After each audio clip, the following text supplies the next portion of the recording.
क्या साइक्लोन की वजह से मानसून पर असर पड़ेगा?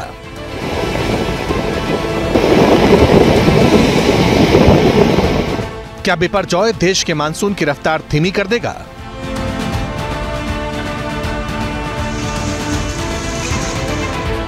क्या उत्तर भारत में मानसून लेट पहुंचेगा? सवाल इसलिए है क्योंकि कुछ एक्सपर्ट्स को लगता है कि अरब सागर में जो चक्रवाती तूफान उठा है वो देश के मानसून की रफ्तार पर असर डाल सकता है। एक्सपर्ट्स का मानना है कि ये चक्रवाती तूफान जिन जिन राज्यों को अपनी चपेट में लेगा वहां पर मौसम के साथ मॉनसून वाले सिस्टम में भी बदलाव हो सकता है। मौसम के जानकारों का कहना है कि अगर ये तूफान थोड़ा भी मध्य प्रदेश की तरफ मुड़ गया तो यूपी में भी बारिश हो सकती है। तूफान की वजह से मानसून केरल में ही अटक कर रह गया है। आईएमडी के अलग अलग विशेषज्ञों का मानना है कि दक्षिणी पश्चिमी हवाएं इस चक्रवाती तूफान की वजह से आगे नहीं बढ़ पा रही और इसकी वजह से उत्तर प्रदेश में मॉनसून 2 से 3 दिनों की और देरी से पहुंच सकता है। इस बीच देश के अलग अलग कोनों से जो तस्वीरें निकलकर सामने आई उसने मौसम के अलग अंदाज का इशारा दे दिया। गुजरात में तूफान की आशंका के चलते द्वारका में बारिश शुरू हो चुकी है। मौसम विभाग ने भी यही प्रेडिक्ट किया था। दूसरी तरफ यूपी में भयानक हीट वेव जारी है। यूपी के सभी 75 जिलों का अधिकतम तापमान 40 डिग्री के पार चला गया है और फिलहाल इस गर्मी से अभी राहत मिलने वाली नहीं है। इस बीच असम के कई इलाके बाढ़ की चपेट में आ गए, जबकि पंजाब के अमृतसर में ओलों की बरसात हो गई।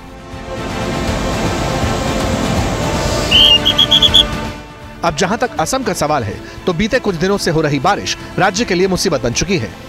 3 से ज्यादा जिले बाढ़ की चपेट में आ गए। लखीमपुर में अब तक 60 से ज्यादा गांव जलमग्न हो चुके हैं। बाढ़ का पानी इतना भयावह है कि मिनटों में देखते ही देखते आसपास के सभी घरों को तहस नहस कर गया।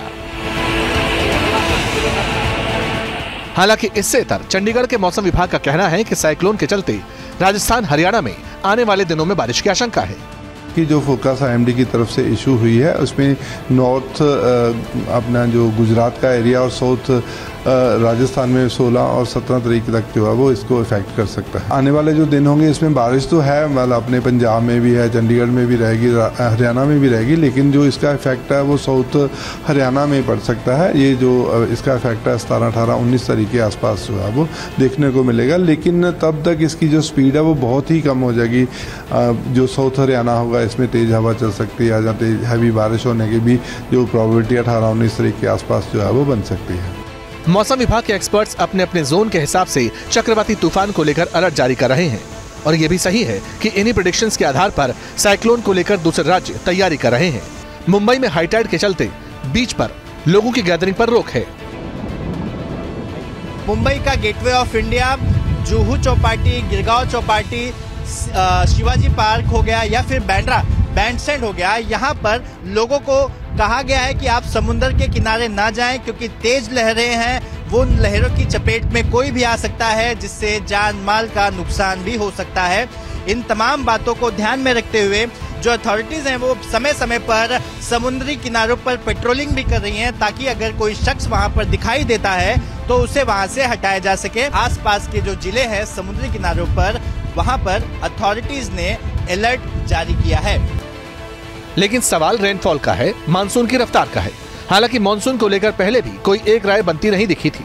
अमेरिका की वेदर एजेंसी का कहना था कि इस बार मानसून पहले के मुकाबले कमजोर रहेगा, नॉर्मल नहीं होगा, लेकिन हमारे देश के मौसम विभाग का कहना है कि मानसून नॉर्मल है। और अब चक्रवाती तूफान को देखते हुए आईएमडी के डायरेक्टर का कहना है कि मानसून लेट नहीं है, उल्टा मानसून को तूफान की वजह से पुश मिलेगा, यानी मदद मिलेगी। जो मानसून डिले हो रहा था 8 तारीख को मानसून आ गया, जब साइक्लोन जेनेसिस हो गया 6 तारीख को, यानी 18 तारीख से और 18 तारीख के बाद फिर जो साउथ ईस्ट मानसून सर्कुलेशन है विंड से स्ट्रॉन्गर होगा। हमारा ये पूर्वानुमान है कि 18 से 21 तारीख बीच में साउथ इंडिया का और कुछ हिस्सा और ईस्टर्न इंडिया में मानसून आगे बढ़ेगा। यहाँ ये भी जानना जरूरी है कि बिपरजॉय तूफान अरब सागर में 6 दिन पहले उठा था और इसका असर 10 दिनों तक रह सकता है। ये हाल के दिनों में अब तक का सबसे लंबे समय तक रहने वाला तूफान है। आईआईटी मद्रास की स्टडी के मुताबिक ग्लोबल वार्मिंग के प्रभाव में अरब सागर के ऊपर चक्रवाती तूफान लगातार और गंभीर होते जा रहे हैं।